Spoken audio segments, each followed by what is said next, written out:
allo Mohamed mi ngi doon dem na ñu ngi koy jaajëfal bu baax ba di nuyuwaale waa Parcelles bu baax alors Moussa nga yeggali fi nga nekkoon. voilà je disais que dans un pays normal mënuñu toog par exemple pour le rappel Ousmane Sonko dafa toogoon ne am na rapport bu épinglé Mame Mbaye Niang pour la petite histoire léegi au sortir de ce point de presse Mame Mbaye Niang ne dafay porter plainte pour diffamation bi ñu porter plainte pour diffamation ñu woo Ousmane Sonko demul ñu juger affaire bi ne carrément voilà Ousmane Sonko on l'a condamné à payer nangam loolu la délibéré bi jox léegi bi ñu génnee bi ñu paree au suite de ça Mame Mbaye Niang génn def communiqué ne alhamdulilah yoon jox na ko dëgg. il est content. maintenant bi mu toogaatee un jour après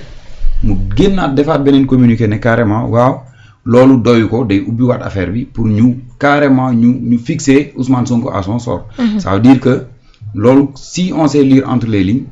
def nañ seen waxtaan toog nañ seen duggante nee nañ ko kat carrément lii nii nga wax yow doyuñu il faut que le gars soit out. parce que ba instant boobu noonu ñu doon wax Ousmane Sonko il était éligible ci li nga xam ni mooy le fichier électoral mënoon nañ ko fal. léegi bi ñu defaatee loolu ñu dem ba ci biir gis ni dañoo bëgg génnee Ousmane Sonko ci liste parce que c'était la personne bi nga xam ni moom kese moo wënoon a yëngal Macky Sall. ñu defaat affaire bi tegaat ba ñu ne carrément jugé nañu Ousmane Sonko il n'est plus éligible ñu génnee ko ci ñu ni dañ koy génne ci fichier yi bokkul looloo indi nag vague d'arrestation yi fi am looloo indi coow li fi am looloo indi rey yi fi am. en fait fàttewuñu loolu démb la bi li amee Sénégal yëpp. yàlla def Ousmane Sonko de par son ingéniosité mu def préparé woon dara ne le plan A c'est Ousmane Sonko le plan B c'est Ousmane Sonko looloo nekkoon wax ci A ba Z Ousmane Sonko la c'est ce qu'on disait maintenant bi ñu waxee loolu ba dem ñu ni mënatul nekk candidat les gars ils mettent point d'interrogation léegi lan mooy xew Ousmane Sonko génnee benn vidéo communiqué ne nañ dem jàppale ki nga xam ni moo di Bassirou Diomaye Faye parce que Bassirou Diomaye mooy Ousmane Sonko c'est là où est venu le slogan Sonko mooy Diomaye. bi ñu defee loolu gars yi jàppale Bassirou Diomaye ci li nga xam ni mooy le parrainage par la liste par la population au numéro 111 ñu dem jël le vieux Habib defal ko parrainage au niveau de l'Assemblée nationale. moom bu jàllee fee kii jàll fi wala bu jàllul fee kii jàll fi ñu am benn Bassirou Diomaye Faye au sortir de ça moom mu jàll. am le maximum de parrains possible ñu dem déposer ji ko y avait même Ayib Daffé ak ñu ko demoon déposer ji ko ñu ñëw yàlla def ñu battre campagne ñu jàll avec 54% sénégalais yi ne Ousmane Sonko lañ faral ñu dem ba ci biir fekk li indi loolu noonu yëpp mooy lan Ousmane Sonko woo nañ ko comme l'a dit maman Fatima tout à l'heure ñu ne ko indil say preuves yi wane ni kii dañ ko inculpé mu xam ni bu yóbboo ay preuves ñu ne ko détention de documents administratifs yoo xam ni waru ko yor. bu indiwul ay preuves ñu ne ko diffamation. dans tous les cas il est inculpé dans tous les cas il est coincé moom il a préféré ne pas amener de preuves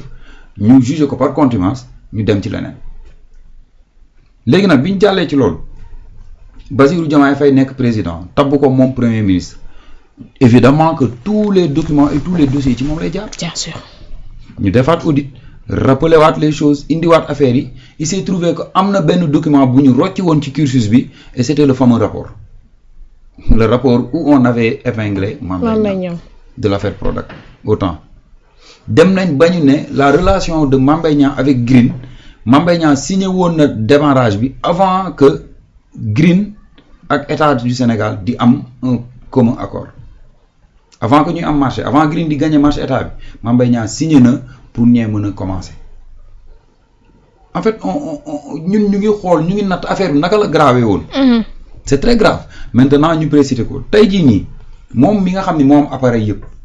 muy Ousmane Sonko le premier ministre moom mi nga xam ni moo nekk au devant de la scène moom mi nga xam ni mooy évaluer la politique du gouvernement moom mi nga xam ni mooy rendre compte au président Bassirou Diomaye Diakhar Faye yor na document bi devant sa table et c'est évident. document yi jaar Sénégal yëpp s'il le veut moom da koy yor. maintenant yor na ko présenté na ko maintenant bu ko présenté à qui de droit mais loolu c'est l'avènement d'un fait nouveau pouvant nag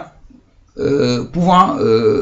donner suite au jugement. Par exemple bu mën a changer nature jugement dernier bi ñu amoon inculpé nañ ko boobu rapport amul woon tey rapport am na est-ce que inculpation boobu noonu du changer bu ñu lire rapport bi xam ni lii c'est vrai. C'est simplement ça. léegi nag les avocats d'Ousmane Sonko ñoom ñu ngi ci seen liggéey ci loolu lañ nekk te ci lii lañ leen di xaar ñu ne nañ ubbiwaat le procès ñu xool rapport yi nga xam ni les faits nouveaux ñëw nañ ñu évaluer ko xool ba xam dana porter atteinte au jugement dernier. Jugement bi nga xam ni juge prononcé nañ ko léegi mu am ñenn ñi nga xam ni bëgg nañ semer le trouble semer la zizanie ci ñi nga xam ni ñoom mënul comprendre wala ñoo comprendre wala jotuñu bonne information yi lan la ñuy wax. ñoom nee nañ kii bi fi jaar amnistie bi fi loi d'amnistie bi fi jaar effacé na lépp ça veut dire que bu dee loi d'amnistie bi effacé na lépp ça veut dire que Ousmane Sonko bokkaat na légalement ci li nga xam ne mooy liste yi et il est éligible donc rien ne l'empêche que 2029 mu nekk élection président. ñu ni déet na waay ñu tourné ne non procès bi mënatuñ ko ubbi parce que loi d'amnistie boobu yóbbaale na loolu mais bu ko yóbbaalee lan moo fi indi waxu Ousmane Sonko mënatul nekk candidat. ñeneen tourné waat beneen côté ne loi d'amnistie bi yóbbuwu ko mais mënuñoo ubbi procès bi mais lu tax mënuñu koo ubbi parce que y a un fait nouveau te loi moo bind noir sur blanc ne fait nouveau bu amee day changer nature du jugement bi léegi nag fait nouveau bi la tax lan moo ñu ko teree évaluer lan rien ne nous l'empêche. am na document bi remettre na ko à qui de droit ministre de la justice joxe waat na ko jàllale nañ selon le cursus de la justice sénégalaise jàllale nañ ko mais dañuy évaluer waat affaire yi ñu juger waat affaire bi un point c'est tout. bu dee mënuñu ko juger nu mu tuddati l'amnistie moo yóbbu affaire boobu noonu kon jarul ñuy wax ci candidature Ousmane Sonko. ce n'est rien que ça. instant bii nii ñun nag ñoo tollul instant bii ci waxu loo xam ne 2029 la jëm. parce que on sait carrément ñun ñëpp xam nañ ni mais Ousmane Sonko ma laaj benn affaire tey jii nii Ousmane Sonko bu fekkoon il n'est pas éligible doon na voter élection yi passé. doon na nekk. tête de liste présidentielle voté na législative doon na gagné sax mairie. Ousmane Sonko gagné na mairie. Ousmane Sonko bokk na nekk na tête de liste. Ousmane Sonko voté na bi passé après ñu ni il n'est pas éligible fan lañ ko teg ak lan moo dugg ci diggante élection yooyu ak tey ba mën a dindi éligibilité Ousmane Sonko amul. y a aucun fait boo xam ni am na wala lenn lu bees loo xam ni am na lu mën a dindi éligibilité Ousmane Sonko diggante élection yu mujj yi ak tey ça veut dire que y a aucune chose qui le retient pour que mu mën a nekk présidentiable. ñoom wax nañ ko en 2029 qu'on le veuille ou pas Ousmane Sonko c'est le candidat moom mooy candidat bi fii ak foofu nag fii ak ñu fay egg bu fekkee am na lenn lu mu def loo xam ni mën na ko tere laa ñu ci doog wax. mais ba nii amul lenn lu ko tere ci mu nekk candidat ci élection présidentielle 2020. wax na ko su nekkulee candidat c'est parce que moom la neex donc nekk na loo xam en plus ses avocats confirmé nañu ko démb. ci conférence de presse bi il n'est plus question di wax naan Ousmane Sonko est éligible ou pas. loolu c'est une question boo xam te ne c'est déjà derrière nous donc focus 2029 loolu lañ ci daal di xaar moom sax bañ na ba troupe bi mu daal di koy defaraat nga ñu daal di nekk ci.